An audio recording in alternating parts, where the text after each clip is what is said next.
سيدنا ونبينا ومولانا محمد وعلى آله وصحبه أجمعين أما بعد.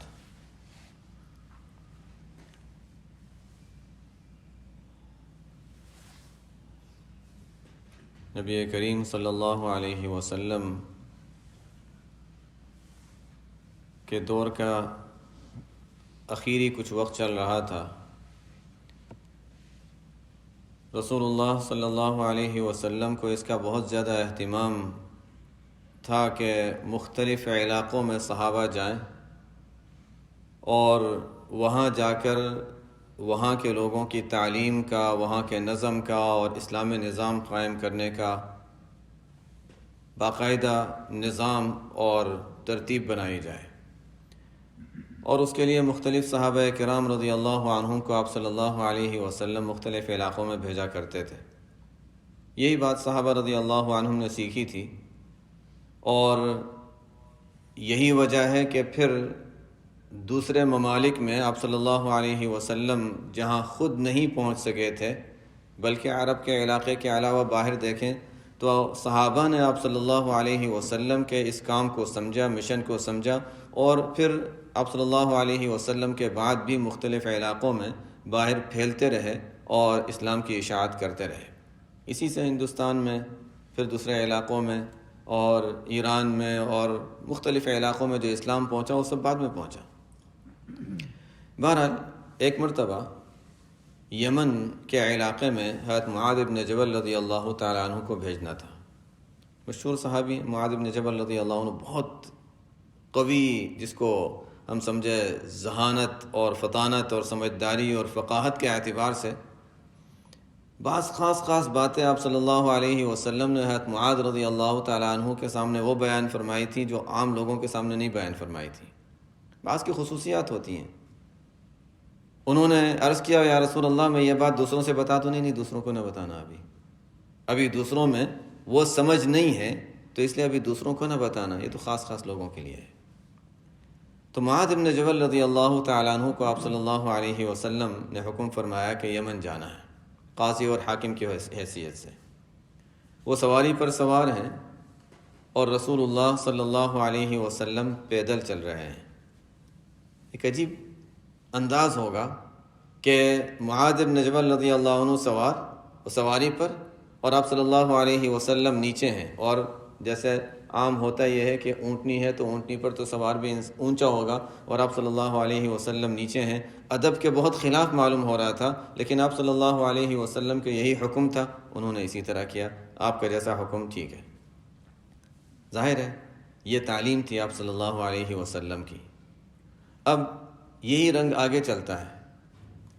ابوبکر رضی اللہ تعالیٰ عنہ کا دور ہے. مسیلمہ کذاب جس نے نبوت کا دعویٰ کیا تھا، اس کے خلاف جنگ کے لیے حضرت خالد بن ولید رضی اللہ تعالیٰ عنہ کو امیر لشکر بنا کر بھیجنا ہے. وہی نقشہ ہے. ابوبکر رضی اللہ تعالیٰ عنہ پیدل چل رہے ہیں اور خالد بن ولید رضی اللہ تعالیٰ عنہ سواری پر ہیں اور ابوبکر رضی اللہ تعالیٰ عنہ کو نصیحت کرتے جا رہے ہیں. وہی بالکل آپ صلی اللہ علیہ وسلم نے جو نقشہ دکھایا تھا وہی ابوبکر رضی اللہ تعالیٰ عنہ نے یہاں پر دکھایا. یہی سلسلہ آگے بڑھتا ہے. حضرت عمر رضی اللہ تعالیٰ عنہ کا دور ہے. چونکہ اب وہی علیکم بسنتی و سنت الخلفاء الراشدین المہدیین، حضرت عمر رضی اللہ تعالیٰ عنہ کا دور ہے اور حضرت سعد بن ابی وقاص رضی اللہ تعالیٰ عنہ کو بھیجا جا رہا ہے. تو عمر رضی اللہ تعالیٰ عنہ پیدل چل رہے ہیں، سعد بن ابی وقاص رضی اللہ عنہ سواری پر سوار ہیں اور حضرت عمر رضی اللہ تعالیٰ عنہ ان کو نصیحتیں کر رہے ہیں. یہ صحابہ نے سیکھا تھا، حالانکہ یہ جانتے تھے جو سواری پر سوار تھے کہ ہماری یہ حیثیت نہیں ہے کہ ان بڑوں کے سامنے ہم سواری پر سوار ہوں اور وہ پیدل چل رہے ہوں. لیکن آپ صلی اللہ علیہ وسلم کی تعلیم یہی تھی کہ ٹھیک ہے، جب حکم آتا ہے تو اس کے مطابق عمل کیا جائے. اور ان بڑوں نے یہی سیکھا تھا کہ نہیں، اس میں کوئی ہماری توہین نہیں ہے. خود آپ صلی اللہ علیہ وسلم نے بھی اسی طرح کیا ہے. تو یہ ایک کام کے لیے جا رہے ہیں، دین کے لیے جا رہے ہیں، اللہ کے راستے میں جا رہے ہیں، تو ان کو یہ سوار ہیں، کوئی حرج کی بات نہیں. یہ کوئی اپنی توہین نہ سمجھے. خود آپ صلی اللہ علیہ وسلم نے بھی عمل کر کے دکھایا. اور آپ صلی اللہ علیہ وسلم نے جو اس بارے میں تاکیدیں فرمائی، گزشتہ کل بھی یہی عنوان چل رہا تھا ہمارا، یہی ہے تواضع اور سادگی اور انسان کی بے تکلفی. یہاں تک فرمایا کہ کسی شخص کے برا ہونے کے لیے ہم سمجھتے ہیں کہ کسی نے یہ گناہ کیا، وہ گناہ کیا، فلانا گناہ کیا. آپ صلی اللہ علیہ وسلم فرماتے ہیں بحسب امرئ من الشر ان يحقر اخاه المسلم. کسی انسان کے برا ہونے کے لیے اتنا ہی کافی ہے، باقی اور کوئی چیز نہ ہو، اس میں بہت زیادہ نیک ہے، عبادت گزار ہے، لیکن کسی شخص کے برا ہونے کے لیے بحسب امرئ من الشر، کسی شخص کے برا ہونے کے لیے اتنا ہی کافی ہے کہ کسی مسلمان بھائی کو حقیر سمجھے، کم درجے کا سمجھے. کسی کو اپنے سے کم درجے کا سمجھنا، اسی وجہ سے مشائخ فرماتے ہیں کہ مسلمان کو تو اپنے سے کم درجے کا سمجھ ہی نہیں سکتے، اس کی تو کوئی صورت ہی نہیں ہے. بلکہ غیر مسلم بھی نتیجے کے لحاظ سے اللہ تعالیٰ ان کو ہدایت دے دیں تو کیا پتہ وہ کہاں سے کہاں پہنچ جائیں. کسی نے حضرت مفتی محمود حسن گنگوہی رحمۃ اللہ علیہ کی ایک مرتبہ مجلس میں بیٹھے تھے، عصر کے بعد کی مجلس جب ہوتی تھی تو اس میں خطوط جو لوگوں کے آتے تھے وہ خطوط سنائے جاتے تھے، حضرت جواب لکھواتے تھے تو عام لوگوں کو بھی فائدہ ہو جاتا تھا. اس میں کسی نے خط میں لکھا اور یہ بتایا کہ میری حیثیت تو بہت ہی، کبھی بعضوں کو ہوتا ہے کسی پر وہ انکساری کا غلبہ ہو جاتا ہے اور کبھی بعضوں میں تکلف ہوتا ہے، اب وہ تو ہم نہیں سمجھ سکتے، وہ تو بڑوں کی باتیں ہیں. تو کسی نے خط میں لکھا کہ میری حیثیت بہت ہی عجیب ہے، میں تو کتے کے دم سے زیادہ برا ہوں وغیرہ، اس طرح کی کوئی بات لکھی تھی. تو حضرت نے جواب میں جو بات فرمائی، حاصل اس کا یہی تھا کہ یہ ہمیں نہیں معلوم کہ ہمارا انجام کیا ہوتا ہے، اصل مدار انجام پر ہے. اپنے آپ کو کسی کے ساتھ تشبیہ دینا یہ اس وقت درست ہوگا، ہمیں نہیں پتہ. کتا اگر وہ نجات پاتا ہے اس لیے کہ ظاہر ہے اس پر تو کوئی گناہ نہیں ہے، اگر ہمارے مرنے کی حالت اگر اچھی حالت گزری تو ہماری حالت کتے سے بہتر ہوگی، ورنہ ہماری حالت کتے سے بدتر ہی ہے. آپ کی بات صحیح ہے.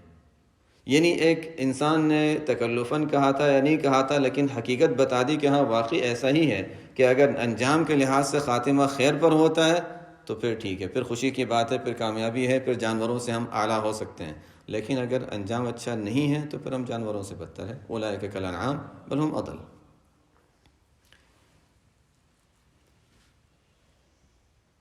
حضرت عبداللہ ابن مبارک رحمۃ اللہ علیہ بہت بڑے محدث ہیں اور امام بخاری رحمۃ اللہ علیہ کے استاد، امام حنیفہ رحمۃ اللہ علیہ کے شاگرد درمیان میں آتے ہیں. عبداللہ ابن مبارک رحمۃ اللہ علیہ بہت اونچے درجے کے محدثین میں بھی شمار ہوتے ہیں، مجاہدین میں بھی شمار ہوتے ہیں. عجیب حالات تھے ان کے بھی. ایک مرتبہ جس علاقے میں وہ رہتے تھے اس علاقے میں تو انسان معروف ہوتا ہے تو لوگ ادب رکھتے تھے. ان کا بڑا مکان تھا جہاں وہ رہتے تھے، بڑا مکان تھا، لوگوں کا آنا جانا مستقل ان کی، یعنی لوگوں کا آنا جانا، کوئی سوال پوچھنے آ رہا ہے، کوئی حدیث پوچھنے آ رہا ہے، کوئی کسی سے بات چیت ہو رہی ہے، تو مکان بھی بڑا تھا، وسیع تھا اور مجمع بھی لگا رہتا تھا. کچھ عرصے کے لیے وہ کوفہ منتقل ہو گئے. کیا حالات پیش آئے تھے؟ بہرحال کوفہ منتقل ہوئے. وہاں کوئی جانتا نہیں تھا ان کو اور اپنا تعارف کرایا بھی نہیں، ظاہر ہے ان کے انداز ہی ایسا ہوتا تھا، تعارف ہی نہیں کرایا. وہاں گئے کوفہ میں، چھوٹا سا مکان، مسجد جاتے ہیں نماز پڑھتے واپس گھر آ جاتے ہیں، مسجد جاتے ہیں نماز پڑھتے گھر آ جاتے ہیں اپنی.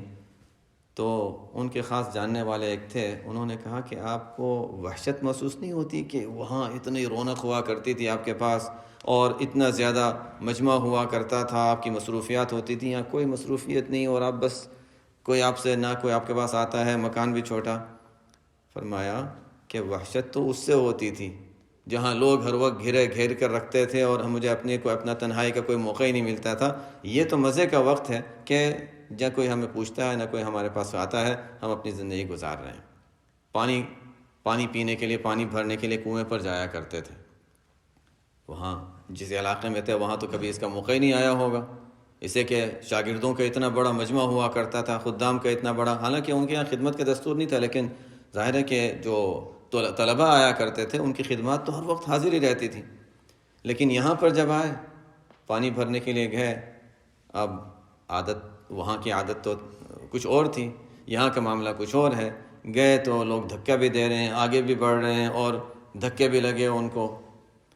تو فرمانے لگے اپنے ساتھی سے کہ دیکھو زندگی کا مزہ تو یہ ہے، حیث لم نعرف ولم نوقر، نہ کوئی ہمیں پہچانے نہ ہماری تعظیم و توقیر کی جائے، سیدھے سادھی زندگی ہم گزاریں، زندگی کا مزہ تو یہ ہے.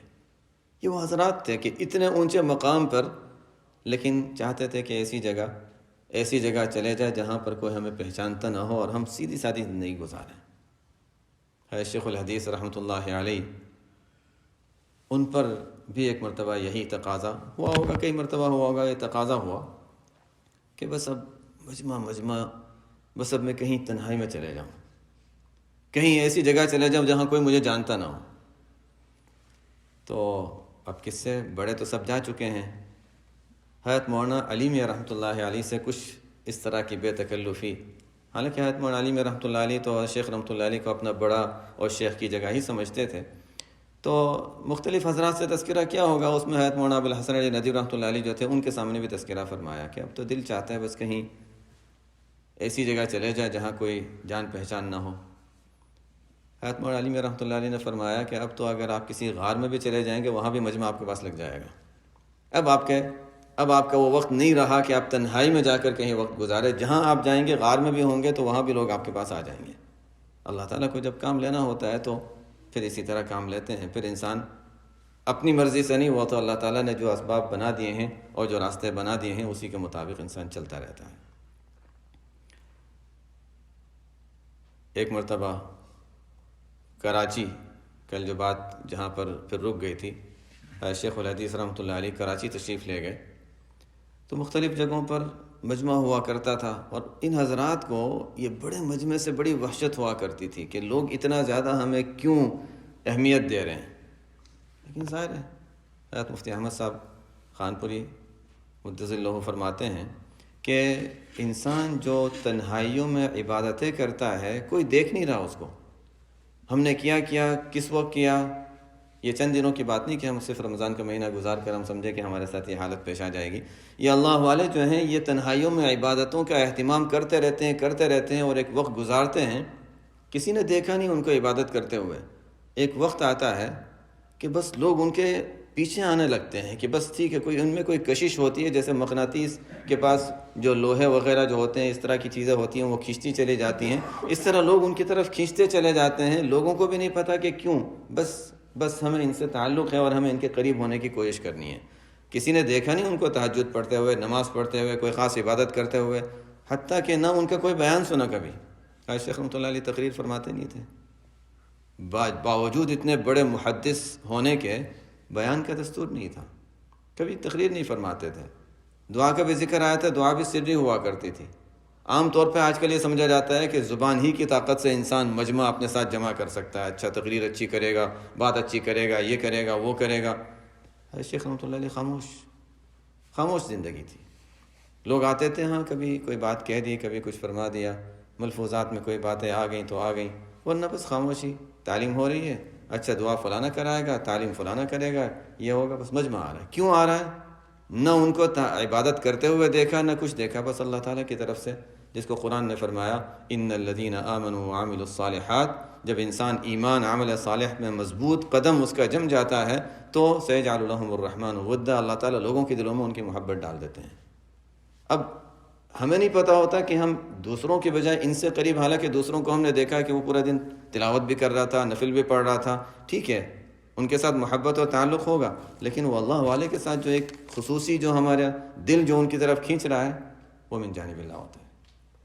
تو شیخ رحمۃ اللہ علیہ وہاں تشریف لے گئے۔ حضرت مفتی تقی عثمانی صاحب نے بھی فرمایا تھا کہ دارالعلوم کراچی بھی تشریف لائے تھے، اور شیخ رحمۃ اللہ علیہ چونکہ تقریر تو فرماتے نہیں تھے، فرمایا کہ طلباء سے نصیحت کے طور پر چند جملے فرمائے تھے۔ ان میں فرمایا تھا کہ یہ ایک جملہ تھا جو ہے شیخ رحمۃ اللہ علیہ نے فرمایا کہ پیارو اپنی قدر پہچانو، طلباء کو یہ نصیحت کی تھی۔ فرماتے ہیں کہ ہم اس کی تشریح کریں تو اس میں بہت کچھ آ جاتا ہے کہ طالب علم اگر یہ جان لے کہ میں کیا ہوں، اللہ تعالیٰ نے مجھے کس جگہ پر رکھا ہے، وہ اپنی قدر پہچان لے تو بہت کچھ حاصل کر سکتا ہے وہ۔ بس یہ نصیحت تھی، اپنی قدر پہچانو۔ مکی مسجد تشریف لے گئے، بڑا مجمع مسافے والا، لوگ روک رہے ہیں کہ نہیں بھیڑ ہوگی، لیکن ہر شیخ کہتا تھا کہ نہیں، ملاقات کرنے والوں کو روکنا نہیں ہے، لیکن نظام ضروری تھا تو ایک ترتیب بنائی تھی۔ وہ کون تھے؟ ملاقات ہوئی تھی، مجھے بتا رہے تھے ساؤتھ افریقہ میں جب حضرت شیخ رحمۃ اللہ علیہ تشریف لائے تھے تو مسافے کی لائن میں بھی کھڑا تھا، مجھے بھی نام یاد نہیں آ رہا، وہ بتا رہے تھے کہ مسافے کی لائن میں بھی کھڑا تھا، مجھے جہاں تک یاد پڑتا ہے انہوں نے بتایا تھا کہ تقریباً گھنٹے سے زیادہ 1.5 گھنٹے تک میں لائن میں کھڑا رہا تھا، پھر جا کر میرا مسافہ ہوا تھا۔ میں نے کہا تھا آپ کا وہ 1.5 گھنٹہ وصول ہو گیا، اس سے کہ مسافہ تو مل گیا بہرحال۔ تو مسافے کے لیے لمبی لائنیں ہوا کرتی تھیں، دور دور سے لوگ آتے تھے اور ترتیب سے، اور شیخ رحمۃ اللہ علیہ بھی انتہائی صبر سے۔ لیکن ہم سمجھتے ہیں کہ اچھا ٹھیک ہے، صرف صبر سے کہ لوگوں کے لیے اتنا وقت نکال رہے ہیں کہ لوگ مسافہ کریں۔ شیخ رحمۃ اللہ علیہ کی حالت اس وقت پاکستان میں مکی مسجد میں یہ مسافہ کا سلسلہ چل رہا تھا۔ شیخ رحمۃ اللہ علیہ روتے جا رہے ہیں، روتے جا رہے ہیں، روتے جا رہے ہیں، اور کیا فرما رہے تھے؟ فرماتے تھے کہ یا من اظہر الجمیل الحمد للہ الذی اظہر الجمیل وستر علی القبیح۔ دعا ہے الحزب العظم میں بھی یہ دعا منقول ہے کہ یا من اظہر الجمیل وستر علی القبیح، اے وہ ذات جس نے میرے اچھائیوں کو تو ظاہر فرما دیا، اظہر الجمیل، اور میرے برائیوں پر پردہ ڈال دیا ہے۔ یہ لوگ میرے برائیوں کو نہیں جانتے، اس لیے مسافہ کے لیے لائن لگا کے کھڑے ہوئے ہیں۔ یہ ان کی حالت تھی، اور روتے جا رہے ہیں، روتے جا رہے ہیں۔ یہ ان حضرات کی ایک سادگی تھی کہ سب کچھ ہونے کے باوجود اپنے آپ کو کچھ نہیں سمجھتے تھے۔ سب کچھ ہونے کے باوجود بھی شاید ہمارے لیے یہ الفاظ کہنا بھی بہت کم درجہ رکھتا ہے۔ یہ وہ شخصیت ہیں، خیر جو جانتے ہیں وہ جانتے ہیں، حالات پڑے ہیں، ہم سنتے رہتے ہیں، ملک الموت جن سے ملاقات کرنے کے لیے آ رہے ہیں۔ یعنی ہم سوچیں کہ نہیں کیا ہوگا، کیا اللہ تعالیٰ نے ان کو مقام دیا ہوگا۔ بیمار ہوئے تو ایسا خیال ہونے لگا کہ بس اب میرا آخری وقت ہے، آخری وقت ہے، اور رمضان کا مہینہ تھا۔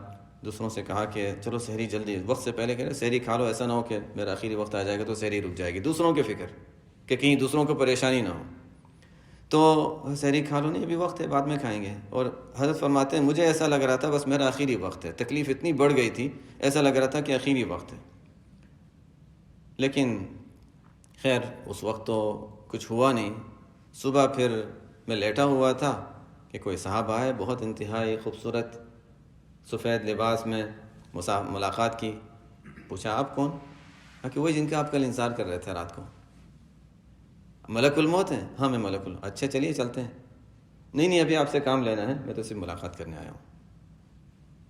جس شخص سے ملک الموت ملاقات کرنے آ رہے ہیں، اور صرف خیریت سے، ویسے ہی کام کے لیے نہیں، اس لیے ملاقات کرنے آ رہے ہیں کہ اچھا ٹھیک ہے بس کل آپ میرا انتظار کر رہے تھے تو میں ملنے آ گیا ہوں۔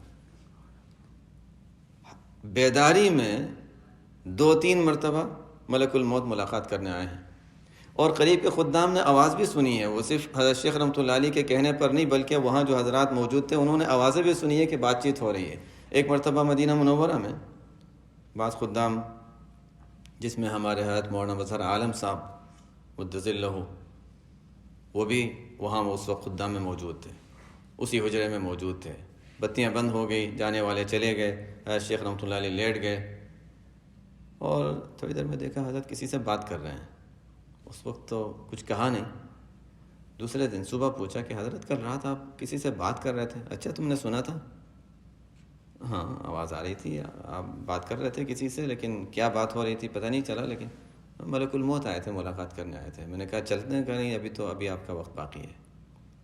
تو بیداری میں جن سے ملک الموت ملاقات کریں، ہمارے لحاظ سے، بعض لوگوں کے لحاظ سے بالکل ایسی بات ہوگی کہ پتہ نہیں صحیح بھی ہے یا غلط، لیکن ظاہر ہے کہ ایک نہیں گواہ موجود ہے، ابھی بھی حیات ہیں، ایسے گواہ جو ابھی تک موجود ہیں۔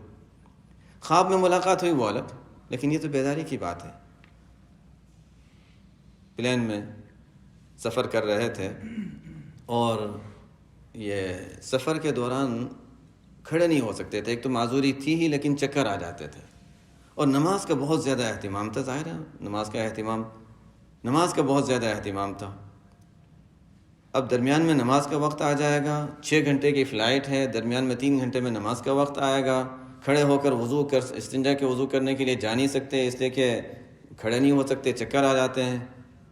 بڑی مشکلات میں کیا کریں، کیا ہوگا، پہلے سے فکر کہ کیا ہوگا۔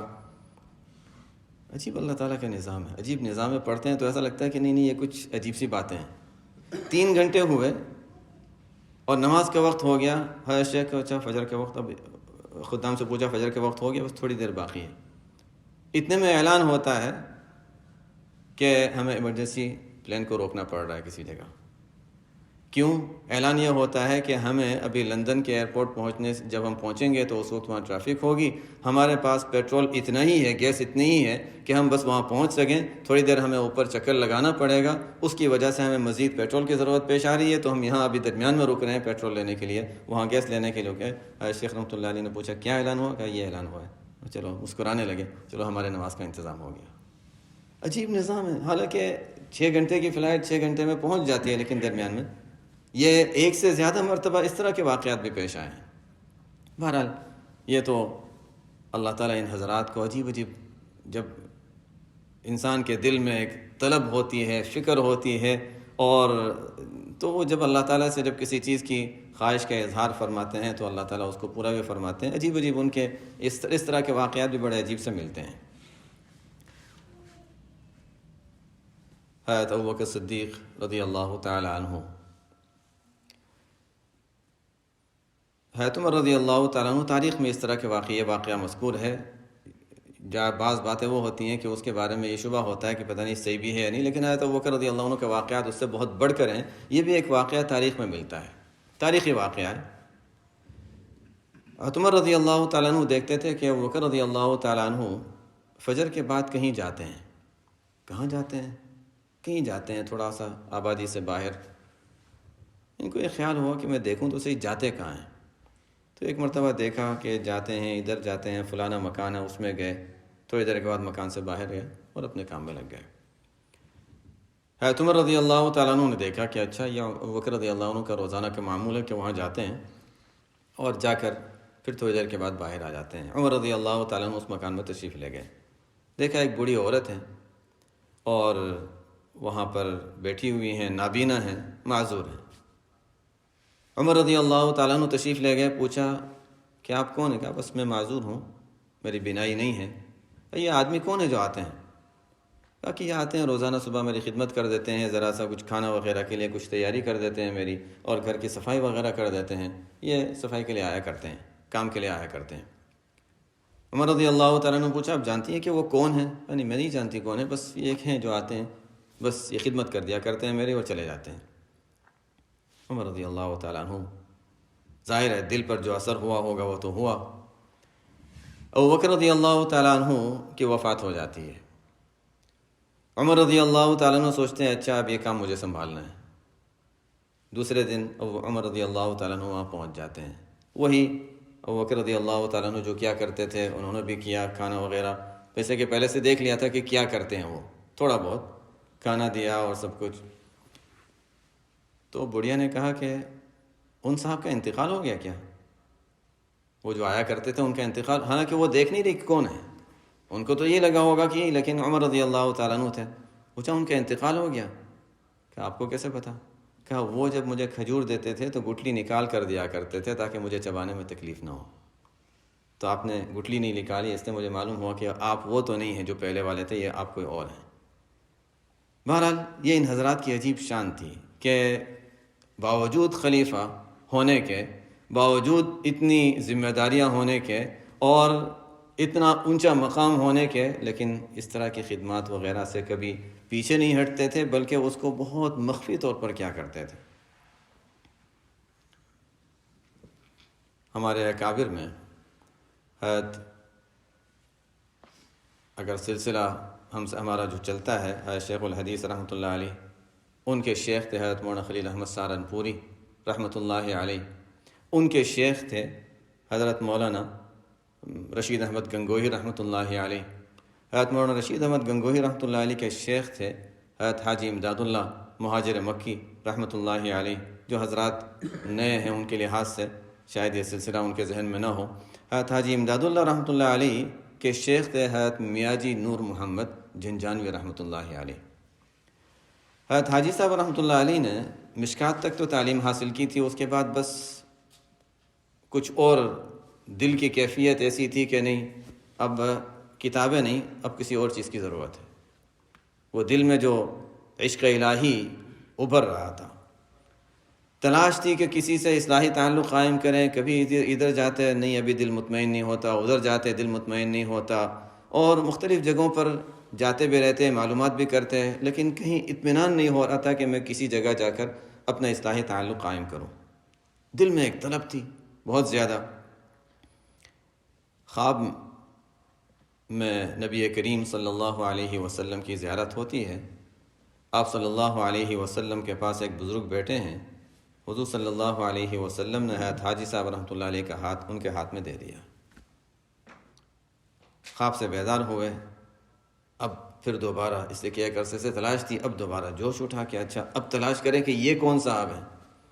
جہاں جاتے نہیں یہ وہ نہیں ہے، یہ وہ نہیں ہے جو مجھے دکھائے گئے تھے۔ کسی نے کہا کہ یہاں قریب میں جھنجھانا ایک جگہ ہے، کبھی ہندوستان جانا ہو تو یہ سب علاقے تاریخی ہیں۔ جھنجھانا ایک جگہ ہے، وہاں بھی چلے جائیں۔ وہاں ایک ہے میاں جی ہیں، مکتب پڑھایا کرتے تھے، مسجد میں بچوں کو، چھوٹے بچوں کو مکتب پڑھایا کرتے تھے، یہ ان کا کام تھا۔ یہ بتانے کا مقصد اس واقعے میں یہ ہے کہ کہاں حضرت حاجی امداد اللہ رحمۃ اللہ علیہ کے شیخ اور وہ کیا کہاں تھے، اتنے چھپے ہوئے کہ مسجد میں بچوں کو مکتب پڑھایا کرتے تھے، بس یہ ان کی مصروفیت۔ کیا زندگی تھی، کس مقام کے تھے، وہ تو اللہ تعالیٰ ہی جانتا ہے۔ بہرحال حضرت حاجی امداد اللہ رحمۃ اللہ علیہ نے، چونکہ تلاش تو تھی ہی، خیال یہ ہوا کہ اچھا کوئی بتا رہا ہے یہ ہیں، چلو ٹھیک ہے چلے جاتے ہیں، یہاں بھی دیکھ لیتے ہیں اس میں کیا ہے، تلاش ہی کرنا ہے۔ وہاں گئے تو بس جیسے ہی وہاں جا کر جوتے دیکھے تو پہچان گئے، جوتے تو وہی لگ رہے ہیں جو میں نے دیکھے تھے، جوتے بھی یاد تھے ان کو، یہ تو وہی لگ رہے ہیں۔ اندر تشریف لے گئے، دیکھا وہی بزرگ ہیں، بس جا کر قدموں میں پڑ گئے۔ حضرت میاں جی نور محمد رحمۃ اللہ علیہ نے فرمایا کہ اپنے خواب پر آپ کو اتنا اعتماد ہے؟ پہلی بات، آپ کو اپنے خواب پر اتنا زیادہ اعتماد ہے؟ بس پھر تو اور بات پکی ہو گئی کہ اچھا ان کو اس خواب کا بھی علم ہے جو میں نے دیکھا تھا۔ بہرحال اس کے بعد ان سے بیعت کا سلسلہ ہوا اور سلسلہ آگے چلا۔ اللہ تعالیٰ نے عجیب، یہ بالکل چھپے ہوئے تھے حضرت میاں جی نور محمد رحمۃ اللہ علیہ، بالکل چھپے ہوئے، اس لیے کہ بچوں کو مکتب پڑھانے والا شخص ایک گاؤں میں، دیہات، ایک چھوٹے سے گاؤں میں جہاں کوئی بڑا شہر بھی نہیں ہے، کون جانتا پہچانتا ہے؟ حضرت حاجی امداد اللہ رحمۃ اللہ علیہ، اور پھر تھانہ بھون کی خانقاہ میں یہ تین حضرات جو بیٹھا کرتے تھے، حضرت حافظ ضامن شہید رحمۃ اللہ علیہ اور شیخ محمد تھانوی رحمۃ اللہ علیہ، یہ تین حضرات تھے جو حضرت میاں جی نور محمد رحمۃ اللہ علیہ کے خلیفہ ہوئے، اور پھر تھانہ بھون میں، حضرت تھانوی رحمۃ اللہ علیہ سے پہلے تھانہ بھون میں وہاں کی خانقاہ میں یہ تین حضرات ہوا کرتے تھے۔ یہ تینوں حضرت میاں جی نور محمد رحمۃ اللہ علیہ کے خلفاء میں تھے، اور تینوں انتہائی باکمال، اللہ تعالیٰ نے عجیب کمالات ان کو عطا فرمائے تھے۔ اس وقت جب یہ تینوں حضرات وہاں خانقاہ میں ہوتے تھے، جگہ بھی چھوٹی، کوئی بہت بڑی جگہ نہیں، ابھی بھی کوئی تھانہ بھون جائے جہاں سے اتنے دنیا میں علوم پھیلے اور جہاں اتنے اصلاحی سلسلے آگے بڑھے، ایک مجدد وقت جہاں رہتا تھا، اگر جا کر دیکھیں چھوٹی سی جگہ ہے، خانقاہ بھی چھوٹی سی ہے۔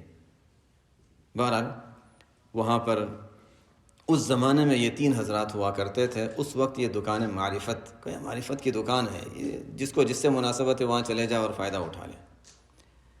کوئی شخص جب نیا آتا تھا تھانہ بھون کی خانقاہ میں، تو حافظ ضامن شہید رحمۃ اللہ علیہ کے مزاج میں ذرا بے تکلفی زیادہ اور مزاح بھی تھا، اور انتقال کے بعد بھی رہا، اس کا بھی واقعہ ہے۔ بہرحال لوگ سوچیں گے انتقال کے بعد کیسے، بہرحال ہوا یہ تھا کہ جب وہاں پر کوئی جاتا تھا تھانہ بھون کی خانقاہ میں، تو حضرت حافظ ضامن شہید رحمۃ اللہ علیہ دیکھتے کوئی نیا آدمی ہے، جو وہاں کے لوگ تھے وہ تو جانتے تھے کوئی نیا آدمی ہے، ان کو بلاتے، دیکھو مسئلہ پوچھنا ہے تو وہ مولانا شیخ محمد تھانوی جو ہیں، وہ شیخ محمد جو ہیں، ان سے مسئلہ پوچھ لو، بیعت ہونا ہے تو وہ حاجی امداد اللہ صاحب ہیں، ان سے بیعت ہو جاؤ، اور حقہ پینا ہے تو یاروں کے ساتھ بیٹھ جاؤ۔ یہ ہمارے لوگوں نے یہ واقعہ پڑھ لیا تو یہاں سے پتہ نہیں کیا کیا سمجھنے لگے کہ وہ حافظ صاحب، حافظ ضامن رحمۃ اللہ علیہ وہاں خانقاہ میں بیٹھ کے حقہ پیتے ہوں گے۔ ایسی بات نہیں، یہ تو ایک، یعنی اس کا مطلب ہے کہ دوستانہ انداز میں ہنسی مذاق کرنا ہے اور بیٹھنا ہے تو میرے پاس آ کر بیٹھ جاؤ، نہیں کہ حقہ پیتے رہتے تھے وہاں بیٹھ کر۔ بہرحال واقعہ اتنا ہی ہے، لیکن ہمارے لوگ جب کسی چیز سے غلط استدلال کرتے ہیں نا، تو یہ اس طرح کی چیزوں سے استدلال کرتے ہیں۔ وہ ایک الگ بات ہے کہ حقہ پینا صحیح ہے غلط ہے، ایک الگ بات ہے، لیکن یہ وہ خانقاہ میں بیٹھنے نہیں کو حقہ پیا کرتے تھے۔ بہرحال یہ فرماتے تھے کہ حقہ پینا ہے تو یہاں بیٹھ جاؤ، مسئلہ پوچھنا ہے تو وہاں، اور بیعت ہونا ہے تو وہاں چلے جاؤ۔ ان کا انتقال ہوتا ہے، یہ سادگی میں بتا رہا تھا ان حضرات کی۔ ان کا انتقال ہو جاتا ہے، شہید ہوئے تھے حافظ ضامن شہید رحمۃ اللہ علیہ، اور شہادت کا دن جب تھا، جس روز جنگ ہونے والی تھی، وہ جب انگریزوں کے ساتھ جنگ کا جو واقعہ پیش آیا تھا ہندوستان میں، اچھی طرح تیار ہوئے تھے اور اشارات سے بتا دیا تھا کہ ان کو معلوم ہے کہ آج وہ جا رہے ہیں. اچھے کپڑے پہنے، سرما لگایا، بہترین لباس، جوتا اچھا، لباس اچھا، بہترین تیار ہوئے. حضرت مولانا رشید احمد گنگوئی رحمۃ اللہ علیہ کو تاکید کی تھی کہ دیکھو تم میرے قریب رہنا، اگر مجھے کچھ ہو جائے تو تم میرے ساتھ رہنا. پہلے سے حالات ایسے ہی بتا رہے تھے. تو خیر شہادت ہو گئی، جو واقعہ ہوا وہ تو ہوا. میں جو بتا رہا تھا کہ انتقال کے بعد بھی وہ مزاح والی بات باقی رہی، اصل وہ بتانا چاہ رہا ہوں کہ ایک صاحب کشف بزرگ تھے، ان کے قبر پہ جا کر انہوں نے کچھ پڑھ کے ایصال ثواب کرنا چاہا. تو چونکہ وہ صاحب کشف تھے تو ان کو کہا جاؤ فاتحہ کسی مردے پہ پڑھتے، میں تو زندہ ہوں، کیونکہ شہید تھے. تو کہتے ہیں یہ تو کوئی بڑے ظریف الطبع اور مزاحی بزرگ معلوم ہوتے ہیں. واقعی ایسا ہی تھا، ان کا مزاج زندگی میں ایسا تھا، انتقال کے بعد بھی ان کو کسی نے اسی طرح دیکھا. حضرت حاجی صاحب رحمۃ اللہ علیہ نے اب جن سے فیض اٹھایا تھا وہ کون؟ میاں جی نور محمد رحمۃ اللہ علیہ، وہی بالکل سیدھا سادہ مزاج جن کا تھا. اب ظاہر ہے ان حضرات کی شان ایسی تھی کہ اگر کوئی بیعت ہونے آنا چاہتا تھا تو پسند نہیں فرماتے تھے کہ کوئی بیعت ہونے کے لیے آئے، اس لیے لیکن ایک ذمہ داری دی گئی تھی. حضرت حاجی صاحب رحمۃ اللہ علیہ فرماتے ہیں جب کوئی میرے پاس بیعت ہونے آتا ہے تو میں یہ سوچتا ہوں کہ یہ خود نہیں آیا، اس کو بھیجا جا رہا ہے، اور کیا بعید ہے کہ اس کا آنا یہ میرے لیے نجات کا ذریعہ بن جائے. کہتے ہیں کہ آنے والوں کی قدموں کے جوتوں کی دھول کو اپنے لیے ذریعہ نجات سمجھتا ہوں. یہ ان حضرات کی شان، اور یہ صرف الفاظ نہیں تھے، ہم لوگ تو بہت سی مرتبہ صرف الفاظ تک رہ جاتے ہیں، یہ ان حضرات کی دل کی یہ کیفیت اور شان ہوا کرتی تھی. صبح کی تعلیم میں شاہ غلام علی رحمۃ اللہ علیہ کے بھی کچھ ذکر آیا تھا. شاہ غلام علی رحمۃ اللہ علیہ جو تھے یہ بھی اونچے مشائخ میں ہیں، اور ان کے شیخ تھے حضرت مرزا مظہر جانے جانا رحمۃ اللہ علیہ. ان کا نام تو بہت مشہور ہے، مرزا مظہر جانے جانا رحمۃ اللہ علیہ. تفسیر ہے تفسیر مظہری، وہ انہی کے نام پر لکھی گئی ہے. ان کے جو خاص تعلق رکھنے والے قاضی ثناء اللہ پانی پتی رحمۃ اللہ علیہ تھے، جو ان کے خاص مریدین میں تھے، انہوں نے بہت بڑے صاحب علم، اور حضرت قاضی ثناء اللہ رحمۃ اللہ علیہ ان کو یعنی یہ حضرت مرزا مظہر جانے رحمۃ اللہ علیہ اپنے ان کو قاضی ثناء اللہ رحمۃ اللہ علیہ کو فرمایا کرتے تھے بیہقی وقت ہیں، بہت بڑے محدث بھی تھے. انہوں نے تفسیر لکھی ہے تفسیر مظہری اپنے شیخ کے نام پر، مظہری مرزا مظہر جانے جانا رحمۃ اللہ علیہ کے نام پر.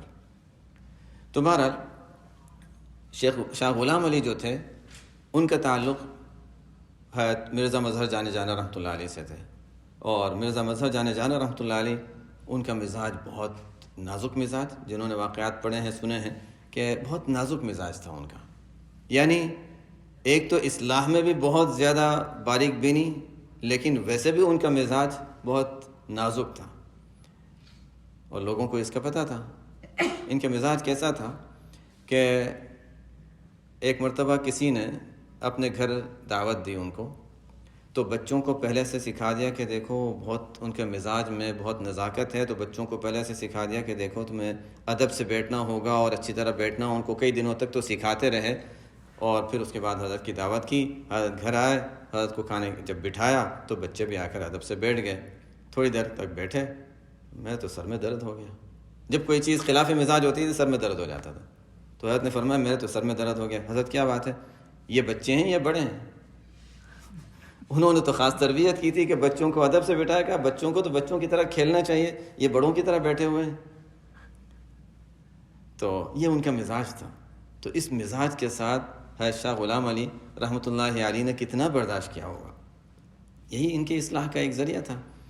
اور اللہ تعالیٰ کا کرنا یہ ہوا کہ ان کو من جانب اللہ الہام یہ ہوا کہ وہ کوئی نکاح کے سلسلے میں، تو انہوں نے نکاح کیا تو وہ ان کی جو اہلیہ تھی وہ انتہائی، یعنی یہ کہہ لیں کہ جیسے ایک طرف تو ہوتا ہے بہت زیادہ ادب و احترام کیا جاتا تھا، وہ اور اس طرف سے بہت زیادہ سنایا جاتا تھا ان کو. تو ایک مرتبہ کھانا لینے کے لیے خادم جو تھے وہ کھانا لینے گھر جاتے تھے، تو خادم کو تو معلوم تھا، وہ جو اصل خادم تھے پرانے وہ اس وقت موجود نہیں تھے، کوئی اور تھے. تو ان سے کہا کہ دیکھو وہ فلانے تو ہے نہیں، جب آج جا کر تم کھانا لے آؤ، لیکن دیکھو جو بھی کچھ کہے نا سن لینا، کہنا نہیں، جواب کچھ نہیں دینا ہے، بس سن لینا، کھانا لے کر آ جاؤ. یہ کھانا لینے گئے کہ ان کو تو پتہ نہیں تھا.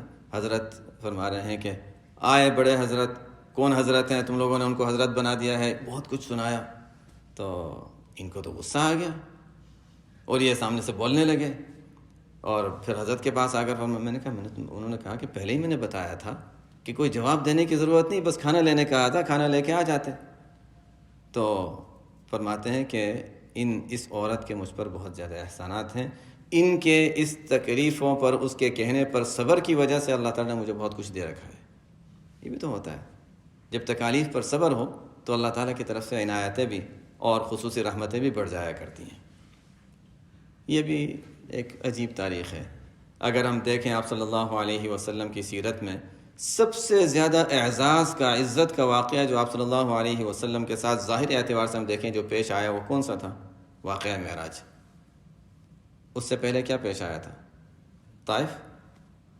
طائف کے واقعے میں آپ صلی اللہ علیہ وسلم کو جو ایذائیں پہنچی تھیں، جس کا واقعہ مشہور ہے، جو ایذائیں پہنچی تھیں، اور اس کے بعد آپ صلی اللہ علیہ وسلم کے مکہ مکرمہ کے لوگوں سے کچھ مایوسی ہونے لگی کہ اچھا یہ تو بات مانتے نہیں، چلو ٹھیک ہے، اہل طائف سے، اس لیے کہ وہ ذرا سمجھدار قسم کے لوگ ہیں تو چلو ان سے بات کر لیتے ہیں۔ ان سے جب ان کے بڑوں سے بات کی تو انہوں نے تو بات عجیب ہی انداز سے، یعنی جس کو ایک ظاہری کسی مہمان کے ساتھ خیال ہوتا ہے اتنا بھی خیال نہیں رکھا۔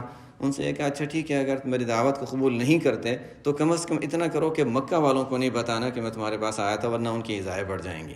انہوں نے وہ بھی نہیں، بلکہ وہاں کے شریروں کو آپ صلی اللہ علیہ وسلم کے پیچھے لگا دیا۔ واقعہ مشہور ہے، آپ کو زخمی کیا گیا، زخمی حالت میں آپ صلی اللہ علیہ وسلم پہنچے۔ اس وقت جو دعا مانگی تھی وہ بھی عجیب دعا تھی، جو عام طور پر اس طرح کی دعا نہیں ملتی۔ اللہم الیک اشکو ضعف قوتی وقلت حیلتی وہوانی علی الناس یا ارحم الراحمین، حزب الاعظم میں یہ دعا موجود ہے۔ بہرحال وہ دعا مانگی، پھر آپ صلی اللہ علیہ وسلم کو اختیار دیا گیا کہ اچھا اگر آپ چاہیں تو ان کو، پوری قوم کو تباہ کر دیا جائے۔ فرمایا نہیں، اگر یہ اسلام میں نہیں داخل ہوتے تو بعید نہیں ہے کہ ان کی نسل اور ان کے بعد والے لوگ اسلام میں آ جائیں گے، مجھے یہ امید ہے۔ یہ تکلیفیں برداشت کی، موقع ملا تھا کہ اپنا انتقام لے لیتے، لیکن انتقام نہیں لیا۔ اس کے بعد واقعہ معراج پیش آیا، اللہ تعالیٰ نے کہاں سے کہاں، اس وقت خیر اللہ تعالیٰ کا نظام تھا، لیکن بہرحال یہ ہے کہ جب انسان کچھ دیتا ہے تو اس کے بدلے میں بہت کچھ مل بھی جاتا ہے۔ تکلیفوں پر جب صبر ہوتا ہے اور انسان اپنے اللہ کے سامنے عاجزی کا اظہار کرتا ہے تو اس کے نتیجے میں ملتا بھی جو دولت ملتی ہے وہ بڑی دولت ملتی ہے۔ خیر واقعات تو چلتے رہیں گے۔ حضرت مولانا عبدالقادر رائے پوری رحمۃ اللہ علیہ جن کے ملفوظات اور جو صبح کی تعلیم میں آ رہے ہیں، ان کا بھی عجیب شان تھی۔ حضرت مولانا عبدالرحیم رائے پوری ان کے شیخ تھے، حضرت مولانا عبدالرحیم رائے پوری رحمۃ اللہ علیہ۔ حضرت تھانوی رحمۃ اللہ علیہ فرماتے ہیں کہ میں تھانہ بھون گیا حضرت مولانا عبدالرحیم رائے پوری رحمۃ اللہ علیہ کے زمانے میں، تو وہاں کے پتے پتے سے ایسا معلوم ہوتا تھا کہ تواضع ٹپک رہی ہے۔ یعنی یہ اللہ والوں کو تو چونکہ اہل باطن ہوتے ہیں نا، ان کو بہت کچھ نظر آتا ہے۔ فرماتے ہیں وہاں کی ہر چیز میں ایسا لگتا ہے کہ بس تواضع ٹپک رہی ہے۔ عجیب، وہاں کے رائے پور کا ایک خاص خاصیت کہہ سکتے ہیں ہم، تواضع اور عاجزی اور انکساری۔ حضرت مولانا عبدالقادر رائے پوری رحمۃ اللہ علیہ ایک مرتبہ فرمایا کہ ہم تو اپنے حضرت کی بھی زیادہ تعریف نہیں کرتے، حالانکہ اپنے بزرگ اپنے شیخ کی تو لوگ تعریف کرتے ہیں۔ فرماتے ہیں میں تو اپنے حضرت کی بھی تعریف نہیں کرتا کہ اس میں بھی اپنی تعریف ہو جاتی ہے کہ اتنے بڑے شیخ سے ہمارا تعلق تھا۔ کہاں ان کی نظر جاتی ہے جہاں پر عام ہم لوگوں کی نظر نہیں جاتی۔ ایک مرتبہ ایک صاحب کش بزرگ تھے، بس یہ اخیری بات اب ختم کرتے ہیں۔ ایک صاحب کش بزرگ تھے، وہ رائے پور گئے، دیکھا مختلف حضرات جو حضرت رائے پوری رحمۃ اللہ علیہ سے تعلق رکھنے والے ہیں، اچھا یہ تو بہت اونچے مقام کا آدمی ہے، یہ بہت اونچے مقام۔ بعض لوگوں کی عادت ہوتی ہے دوسروں کی جستجو کرنے کی، اللہ تعالیٰ نے اس لیے کہ کشف وہ مجاہدے کے ذریعے سے حاصل ہو جاتا ہے، بعضوں میں زیادہ اس میں بعضوں میں یہ چیز ہوتی ہے، لیکن یہ کوئی ہمیشہ ذریعہ خیر نہیں بنتا، کبھی کبھی انسان کے لیے برائی کا ذریعہ بھی بن جاتا ہے۔ بہرحال صاحب کشف تھے، وہ گئے، فلانا اچھا بہت اونچے مقام کا ہے یا بہت اونچے مقام کا ہے۔ حضرت رائے پوری رحمۃ اللہ علیہ کے پاس بیٹھے، ان میں تو کچھ بھی نہیں ہے۔ فرمانے لگے ان میں تو کچھ بھی نہیں ہے۔ تعجب ہوا کہ یہ کیسے، کہ اچھا یہ مریدین جو ہیں وہ تو اتنے کمال کے ہیں اور ان کا تو کچھ بھی نہیں۔ بہرحال کچھ ایک دو لوگوں سے کچھ بات بھی اس طرح کی کر لی کہ یہ تو کچھ ہے ہی نہیں، لیکن پھر دوبارہ انہوں نے کہا نہیں، تسلی نہیں ہوئی کہ نہیں یہ کیسے ہو سکتا ہے، کیسے ہو سکتا ہے۔ پھر دوبارہ گئے، بات نہیں یہ تو اتنے اونچے مقام کے ہیں کہ اپنی نفی میں اتنا زیادہ مصروف ہے کہ مجھے بھی ایسا لگ رہا تھا یہ کچھ بھی نہیں ہے۔ وہ اپنی نفی، اپنے آپ کو کچھ نہ ہونے کی جو ان پہ غلبہ ہے، اسی غلبے کا مجھ پر بھی اثر ہوا کہ مجھے ایسا لگ رہا تھا کہ کچھ بھی نہیں، تو اونچے مقام، بہت اونچے مقام پہ پہنچے ہوئے۔ خیر یہ ان لوگوں کی باتیں ہیں، اصل تو ہمارے لیے یہ ہے کہ وہی تواضع، سادگی اور اللہ تعالیٰ کے سامنے عجز، یہ صفت اللہ تعالیٰ کو پسند ہے۔ اللہ تعالیٰ کے یہاں علو اور بلندی ہے تو اللہ تعالیٰ کو پستی، یہ چیزیں پسند ہے۔ جیسے کل تذکرہ آیا تھا کہ جہاں جو چیز نہیں ہوتی وہاں اس کی قدر و قیمت زیادہ ہوتی ہے۔ اللہ تعالیٰ کے یہاں بلندی ہے، کبریائی ہے، بڑائی ہے، اللہ تعالیٰ کو پستی، عاجزی، یہ چیزیں پسند ہیں۔ اور حدیث میں آپ صلی اللہ علیہ وسلم نے جہاں ایمان کے مختلف درجات اور شعبوں کو بیان فرمایا، الایمان بضع و سبعون شعبۃ، اس میں آپ صلی اللہ علیہ وسلم نے ایک جملہ فرمایا، ادناہا اماطۃ الاذی عن الطریق۔ ادنا کے ایک معنی معاذ شراح نے لکھے ہیں، ادنا کے معنی ہے ادنا دنو، قرب کے معنی میں آتا ہے، یعنی ادناہا اقربہا مرتبۃ عند اللہ، اللہ کے نزدیک سب سے بلند درجہ رکھنے والا یہ ہے کہ انسان راستے میں کوئی تکلیف دینے والی چیز ہے اس کو ہٹا لے۔ کیوں؟ وہ یہ کہ میں کیوں ہٹاؤں، یہ کچرا ہے میں کیوں اٹھاؤں، نہیں، یہ چیز ہے کہ انسان چل رہا ہے، کچرا پڑا ہوا ہے اس کو اٹھا لیا، کوئی تکلیف دینے والی چیز رکھی ہوئی ہے، سائڈ واک پہ چل رہا ہے، سب چلتے ہیں، ٹھیک ہے، جو چلے گا وہ دیکھے گا، نہیں، ہمیں دیکھا چاہے ٹہنی ہے، شاید کسی کو لگ جائے، اٹھا کر اس کو کہیں اور رکھ دیا جہاں پر کسی کو تکلیف نہ ہو۔ فرمایا کہ ادناہا اماطۃ الاذی عن الطریق، کہ راستے سے تکلیف دینے والی چیز کو ہٹا دینا، یہ اللہ کے نزدیک بڑے قرب کا ذریعہ ہے۔ کیوں؟ وہی تواضع، وہی کہ اللہ تعالیٰ کے سامنے عجز، اللہ تعالیٰ کے سامنے عجز کا اظہار۔